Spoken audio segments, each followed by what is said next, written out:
Hey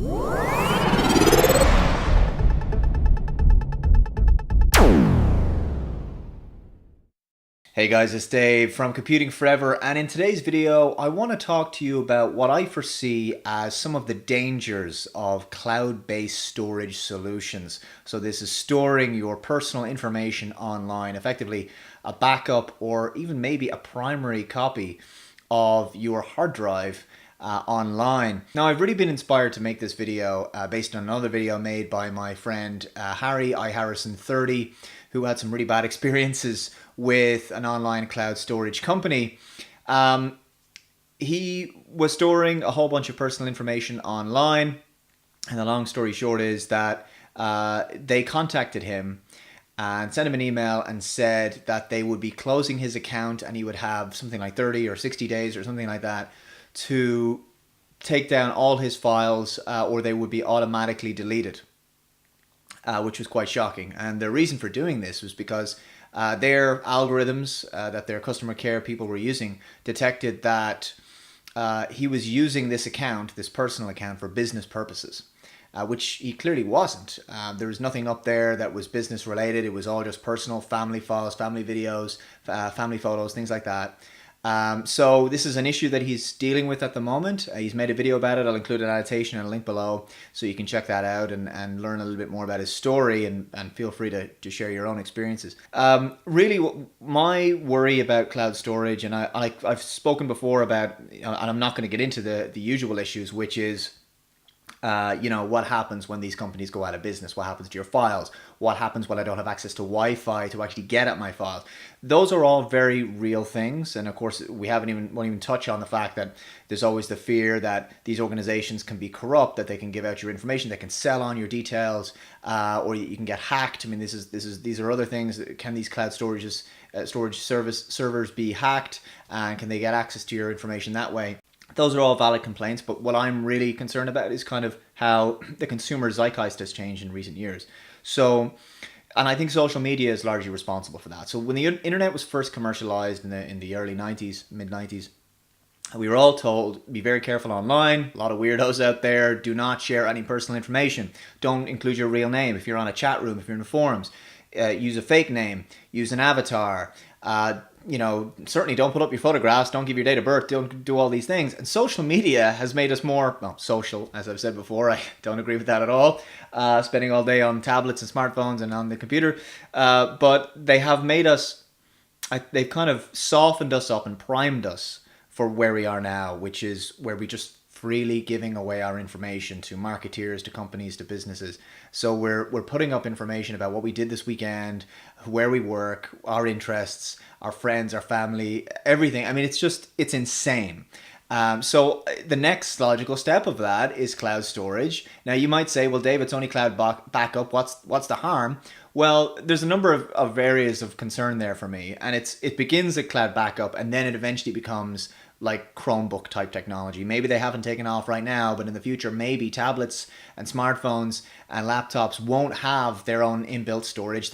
Or they may be hybridized to a certain degree, reliant on the cloud to get most of your data, to retrieve most of your information. We already have this with your Gmail account, and I suppose YouTube to a certain degree is the cloud as well. You're storing your videos there. So we are using this stuff, Facebook and Twitter and Pinterest and all these other social media forms are a form of cloud as well because there's some degree of storage. But in the strictest sense, cloud-based backup for many people may become cloud-based primary storage as well. So as Wi-Fi becomes more prevalent everywhere and we're constantly connected all the time, and it'll get harder and harder to find a place where we don't have a signal, it'll just become, I suppose, more of an opportunity for cloud-based storage to become a big deal. And in that respect, it means that these devices will become nothing more than dumb terminals reliant on the internet. So I think social media has played into that. It's basically made us much more trusting, overly so, of these organizations who may not necessarily have our best interests at heart. I mean, how much of a jump is it to say? I mean, if you have a Gmail account, you know that you occasionally get these little ads or, things that you've bought on Amazon, for example. You may get alerted to things. Oh, you like this, maybe you like this. They target based on the content of your emails. or based on the content of, if you've got, as I say, an Amazon or an eBay account, based on things that you purchased. So what's to say that they don't conduct some sort of analysis on the data that's on your hard drive? And this is exactly what happened to Harry. They were able to, scan his files. And it's crazy to think that they were able to perform that analysis. I mean, if a few years ago, and the only reason cloud-based storage has really taken off is because of the ubiquity of Wi-Fi and the fact that internet connections are so much faster than what they were before. So upload speeds are so much higher, download speeds. So it's easier to store a lot of information in the cloud. Prior to this, the idea of putting your information in the cloud was absolutely ridiculous. No one would do it. No one would take that risk. The idea, it's kind of like saying a few years ago, here's my hard drive and give it to a company and they'll, like giving them an external hard drive and they'll look after it for you. That's absolutely insane. It's insane to think that we're doing this. And what happened to Harry, I mean, that's a microcosmic version of what may happen in the future, which is data mining. That the fact that someone can go through your data. And we've already had this issue, the NSA and people's personal information, their web activity and their behaviors online being monitored. Well, what about, we talk a lot about big data in social media. What about the big data of cloud storage? I mean, that's got to be even bigger than anything that they could ever hope to get out of you when it comes to your Facebook account or your Twitter or your LinkedIn.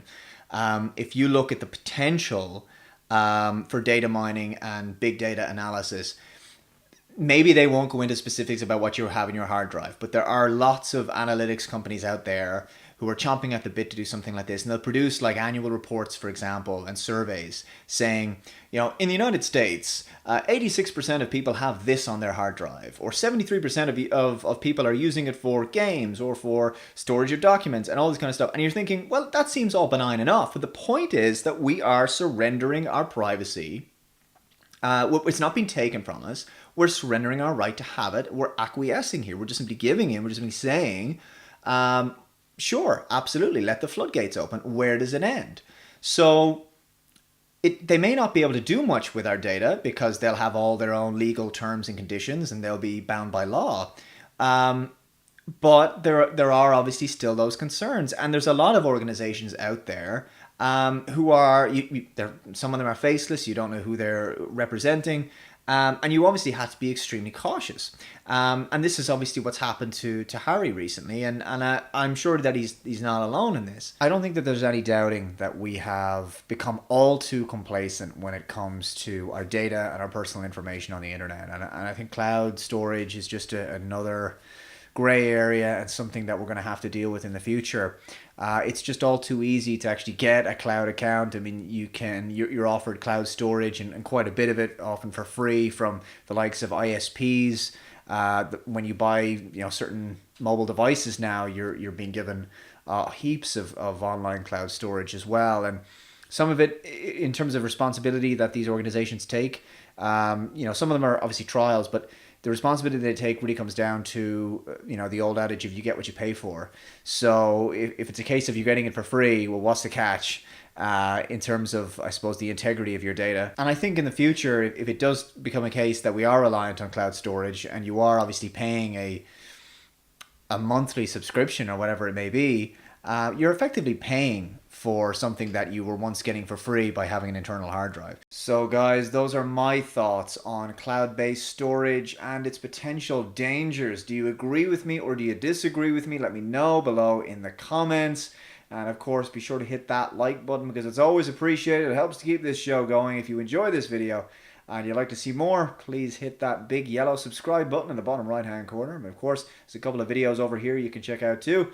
And like, favorite, and share this video. You can follow me on Twitter at Lax78. Computing Forever is over on Facebook and Google+. And I will see you in the next video. Bye-bye.